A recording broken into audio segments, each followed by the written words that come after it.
Two more of Donald Trump's top officials crashed under cross-examination during congressional hearings today. First, in the United States Senate, Donald Trump's FBI Director Kash Patel completely folded during cross-examination, especially regarding some of the stories that have been written about Kash Patel recently. He became unglued. He started yelling, ranting, and raving like a lunatic.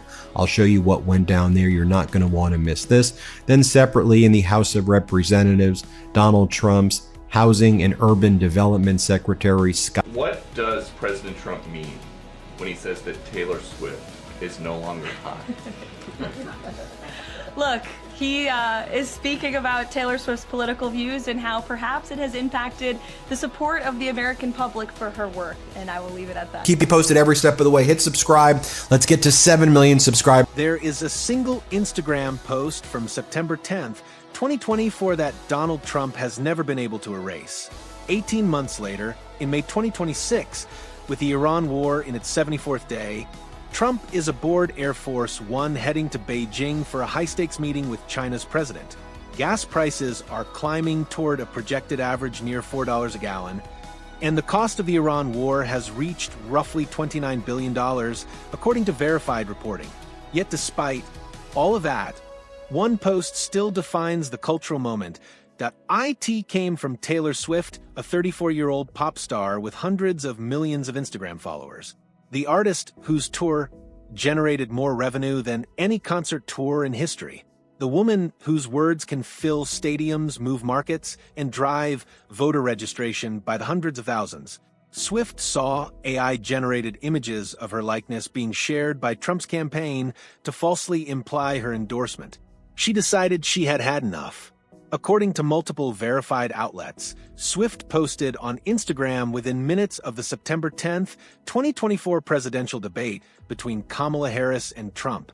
In her statement, she explained that the fake images intensified her fears about AI and misinformation, and that the simplest way to combat misinformation is with the truth. Then Turner demonstrated that he has no clue what his department even does. He didn't have a command or even any understanding of some basic facts about his department. And then he continued to lie, and it was just really uncomfortable to watch just how bad he did. So let me show you what went down. This is the Midas Touch Network, where we bring receipts. As a reminder, make sure you hit subscribe. Help us get to 7 million subscribers.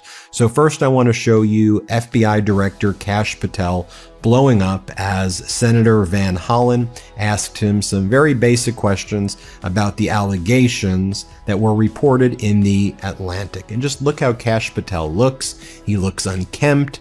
He's got the kind of button missing from the shirt.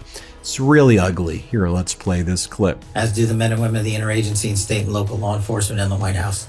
And so there have been no occasions when your security detail had difficulty waking or locating you, is that right? Nope, it's a total farce. I don't even know where you get this stuff, but it doesn't make it credible because you say so.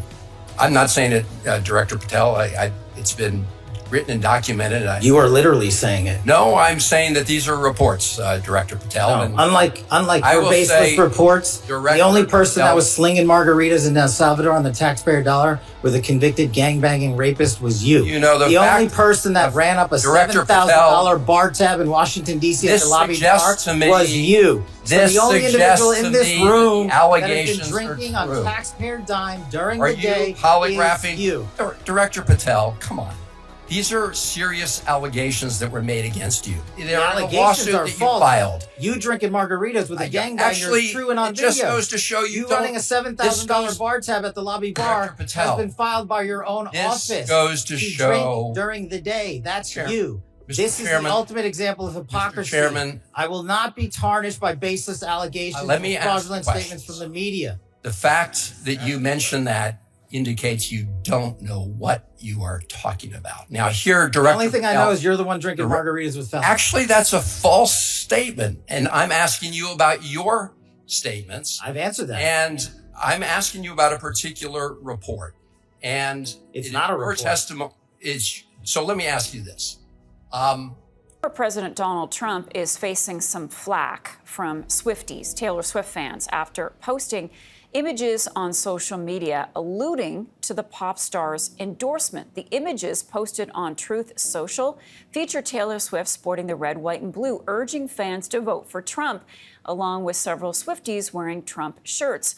But many watchdog groups say the images appear to be deep fakes generated by AI. Swift announced that she would be casting her vote for Kamala Harris and Tim Walz in the 2024 presidential election.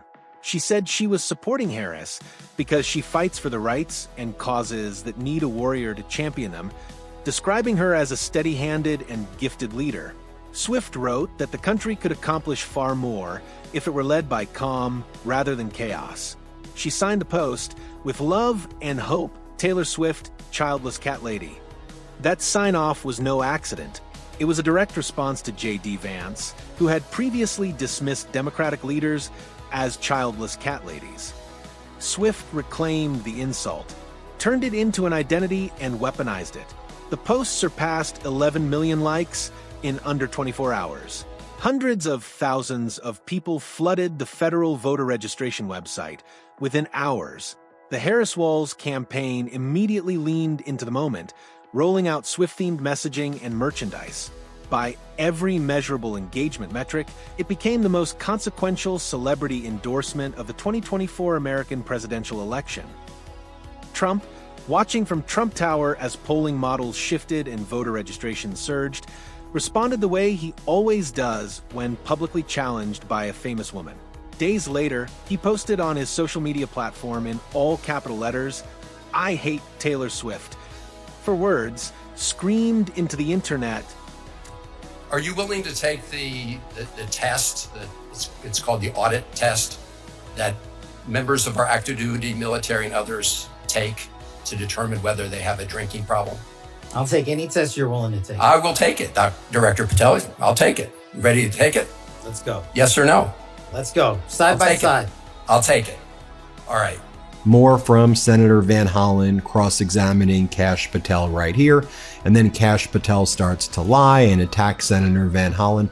You see how insecure, how defensive, how unqualified, frankly, how dumb Kash Patel looks. But you can judge for yourself. Here, play this clip. Have you had a chance to listen to or read about Ryan Driscoll's statements about what you said to him and the reasons for his firing? No, I have not, sir. So let me just say this, Mr. Director.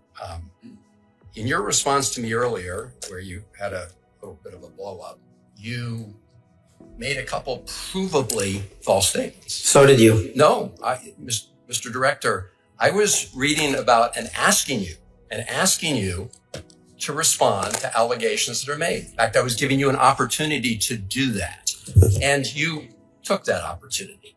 But in the process, you made these provably false statements that I know are sort of like urban legend in right-wing media about margaritas in El Salvador, which is provably false. And so coming from the mouth of an FBI director to make provably false statements in a hearing like this is extremely troubling. And it leads me to ask whether or not the other things you've been saying are false statements. And so because that's a provably false statement. You made a couple others that are provably false. And this is from the mouth of the FBI director. The only one that made false statements is you. My final question to you, Mr. Director, is do you know that it is a crime to lie to Congress? If you watch one thing today, make sure it's this. The moment Taylor Swift decided to come out against Marsha Blackburn, Donald Trump, and the Republican Party. Taylor Swift comes out against Trump. I don't care if they write that. I'm sad that I didn't 2 years ago, but I can't change that. I'm saying right now that this is something that I know is right, and you guys, I need to be on the right side of history. And if he doesn't win, then at least I tried. She votes against the reauthorization of the Violence Against Women Act, which is just basically protecting us from domestic abuse and stalking. She thinks that if you're a gay couple, or even if you look like a gay couple, you should be allowed to be kicked out of a restaurant. It's really basic human rights, and it's right and wrong at this point. And I can't see another commercial and see her disguising these policies behind the words Tennessee Christian values. Those aren't Tennessee Christian values. I live in Tennessee. I am Christian. That's not. Read that again. The President of the United States, with his party watching and advisors begging him to stay on message as polls tightened, publicly declared hatred for the most popular pop star in the world, a 34-year-old artist who recorded an album called 1989 and turned American nostalgia into a multi-billion-dollar tour. This is the moment we are living in now. The full weight of everything Swift warned about in her September 2024 endorsement has landed. We can accomplish so much more if we are left. Last question. I have not lied to Congress. I didn't ask you that. Lied to Congress is you. And I'm not testifying here, sir, and I don't lie. maybe the next time you run up a $7,000 bar tab, we can talk about it. Well, see, there you go. Lying again. You suggested In the FEC report, I'll post it right now. You suggested it was Hang public. on. It wasn't public money, as you know. That was for a 50-member staff party. So it was a $7,000 bar tab. Mr. Patel, I'm glad. Let me just say in closing, Mr. Chairman, two things. I'm glad that you have agreed to take the test regarding, whether you have alcohol problems. I'm glad you agreed with me to do that. You still haven't answered my final question. Do you know, Mr. Director, that it is a crime to lie to Congress? Do you know that? I do not lie to Congress. I didn't ask you that. And you're insinuating that I am. I asked you whether you know. You want to correct your time in this session where you got steamrolled by the facts so you can have a Twitter narrative. Mr. So you can go Director, raise more money and spend more money on $7,000 bar tabs. Just let the record I'm not show, going to give Mr. it Chairman. to you. The Director of the FBI apparently does not want to answer the question about whether or not it's a crime to lie to Congress. And I find that extremely troubling. I find it troubling that you lie to the American people every day. You are a disgrace, Mr. Director. Not nearly as the big fact as that you. you can't answer that question. More from Senator Van Hollen cross-examining Kash Patel right here regarding allegations that Patel forces FBI officials to undergo polygraph tests about whether their sources to media outlets like The Atlantic and others, because Patel is very paranoid about these stories about him. Let's play this clip. You ordered polygraph tests of members of your team to determine how that story came about? The FBI conducts polygraph tests all the time. No, have you ordered polygraph tests for members of your team to determine who was the source of the stories that I'm asking you about? I don't order any polygraph tests. There's an internal inspection review process for any and all leaks, especially of baseless information at the FBI, that's been in place for the last 30 years. Those processes are followed by career intelligence and agents on the ground. In a move that is beyond certain to leave Donald Trump's campaign staff banging their heads against their desks, Trump, in his infinite wisdom, took to Truth Social today writing, "I hate Taylor Swift," in all caps. Now, let's level set for a moment here. Taylor Swift is the biggest star on the face of the earth. She commands the affection and attention of literal hundreds of millions of people, but especially young people, a group that Trump is in trouble with right now heading into November. And so he decided that the best course of action here would be to declare war on her 50 days out from the election. Remind me, which chapter of Art of the Deal was shooting yourself in the foot with the biggest voting bloc in America? Dina and the Palisades are suffering. Let's play this clip. You and I both know how important CDBG, DR grants are for long-term recovery. You've been to these sites, as I mentioned. These communities have already been told by the federal government that, yes, it is a disaster. And yes, they deserve the help. When is the administration going to submit a disaster package for California? Well, thank you, ma'am, and thank you for your question. As you have alluded to, I have been there.